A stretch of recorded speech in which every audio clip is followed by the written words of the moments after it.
दोस्तों आज मैं आपको ऐसे पुराण के बारे में बताने जा रहा हूँ जिसके बारे में सुन के आपकी आत्मा तक की आंखें खुल जाएंगी। मैं बात कर रहा हूँ गरुड़ पुराण की। अन्न कहे अनसुने कथन में आपका स्वागत है। दोस्तों गरुड़ पुराण में मृत्यु, स्वर्ग, नर्क, पुनर्जन्म के बारे में विस्तार से बताया गया है। इसमें पूजा पाठ, धर्म, कर्म कांड हर चीज को विस्तार से बताया गया है। हर मनुष्य को जिंदगी में एक बार गरुड़ पुराण जरूर पढ़ना चाहिए।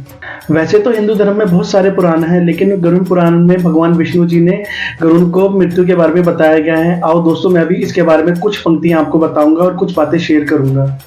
गरुड़ पुराण में यह भी बताया गया है कि मनुष्य की मृत्यु होने के बाद 10 दिन तक जरूर पिंडदान करना चाहिए। यमदूत आत्मा को पकड़ लेते हैं और वह लगातार 47 दिन तक चल के यमलोक पहुंचते हैं। गरुड़ पुराण के अनुसार बुरे लोगों को नरक में कड़ी से कड़ी सजा दी जाती है।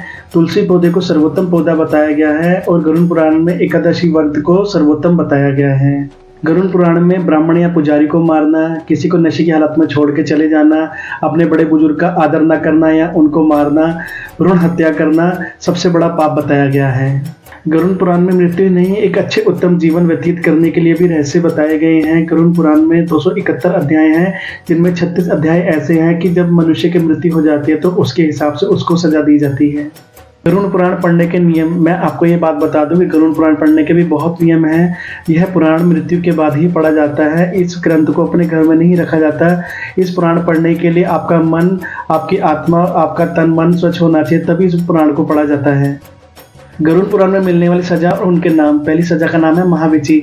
महाविची एक ऐसी सजा है जिसमें मनुष्य को कांटों से बांधकर रक्त भरे तालाब में फेंका जाता है और उसको कोड़े मारे जाते हैं। यह सजा उसको मिलती है जो गाय को मारता है, काटता है, खाता है और बेचता है। इस सजा की अवधि 1 लाख वर्ष तक है। दूसरी सजा का नाम है कुंभीपाक। यह सजा ऐसी है जिसमें पूरी जमीन पर गर्म रेत और अंगारे बिछे हुए होते हैं। यह सजा ऐसे मनुष्य को मिलती है जो दूसरे की जमीन हड़पता है या दूसरी पराई नार पर नजर रखता है या फिर ब्राह्मणों को मारता है या ब्राह्मणों को जलील करता है। इसकी अवधि है 10,000 वर्ष। तीसरी सजा है रौरव। यह एक ऐसी सजा है जिसमें मनुष्य किसी की झूठी गवाही देता है या किसी को झूठी गवाही देके फंसाता है। इस सजा के अंदर जिस तरह गन्ने को जमीन में गाड़ा जाता है, उसी तरह पापी को जमीन में गाड़ा जाता है और उसके टुकड़े किए जाते हैं और उसके ऊपर कीड़े मकोड़े छोड़े जाते हैं। इस सजा की अवधि है 1300 वर्ष। चौथी सजा का नाम है मंजूस। जो व्यक्ति किसी निर्दोष व्यक्ति को बांधकर सजा या यातना देता है उसको भी ऐसे ही सजा मिलती है। जिस तरह भुट्टे को सेका जाता है, ऐसे मनुष्य को आग की लपटों में सेका जाता है और उसको कोड़े मारे जाते हैं। इस सजा की अवधि है 1700 वर्ष। पांचवी सजा का नाम है अप्रतिष्ठ। ऐसी सजा ऐसे मनुष्य को दी जाती है जो मनुष्य किसी पूजा पाठ करने वाले या ब्राह्मण को सजा देते हैं। ऐसे मनुष्य को उल्टा लटकाकर पीप और मलमूत्र के ड्रमों में डाला जाता है, जिससे यह पता लगता है कि जैसे तुम किसी मनुष्य को दुखी करते हो वैसे ही तुम्हारे को ऊपर नर्क में ऐसी सजा मिलती है। इस सजा की अवधि है 1700 वर्ष। छठी सजा का नाम है विलेपक। यह सजा केवल ब्राह्मणों के लिए है जो नर्क में जाता है। जो ब्राह्मण मांस मदिरा खाता है, नशा पत्ता करता है, यह सजा उसको मिलती है। ब्राह्मण को गरम गरम रेत में पकाकर उसको आग में झोंका जाता है। इस सजा की अवधि 17,000 वर्ष की है।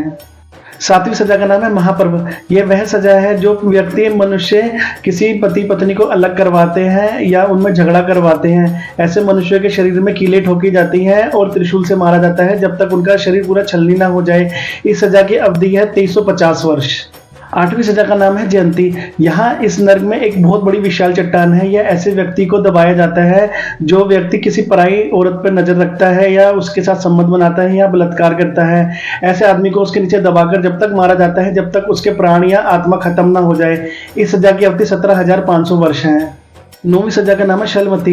यह ऐसी सजा है जिसमें जलते कांटों से भरा तालाब है। यह उन स्त्रियों के लिए होता है जो अपना पति होते हुए भी दूसरे मर्दों के साथ सोती हैं या उनके साथ शारीरिक संबंध बनाती हैं। ऐसी स्त्रियों को गरम गरम कांटों से भेदा जाता है और उनको उसी कांटों के अंदर दफनाया जाता है। इस सजा की अवधि 500 वर्ष की है। इस सजा का नाम है महारौरव। यह सजा ऐसे व्यक्ति को मिलती है जो किसी के खेत खलियान, घर या घर के अंदर आग लगाता है। ऐसे व्यक्ति को उस आग में तब तक पकाया जाता है जब तक वह अपनी गलती मान नहीं लेता और उसको खून के छींटे मारे जाते हैं। इस सजा की अवधि 1100 वर्ष है। दोस्तों अगर आप मेरी गरुड़ पुराण के वीडियो का अगला भाग देखना चाहते हैं तो मेरे वीडियो को लाइक कीजिए, शेयर कीजिए, मेरे वीडियो पे कमेंट कीजिए, मेरे चैनल को अपना बनाइए और मेरे चैनल को सब्सक्राइब कीजिए। जय श्री राम दोस्तों।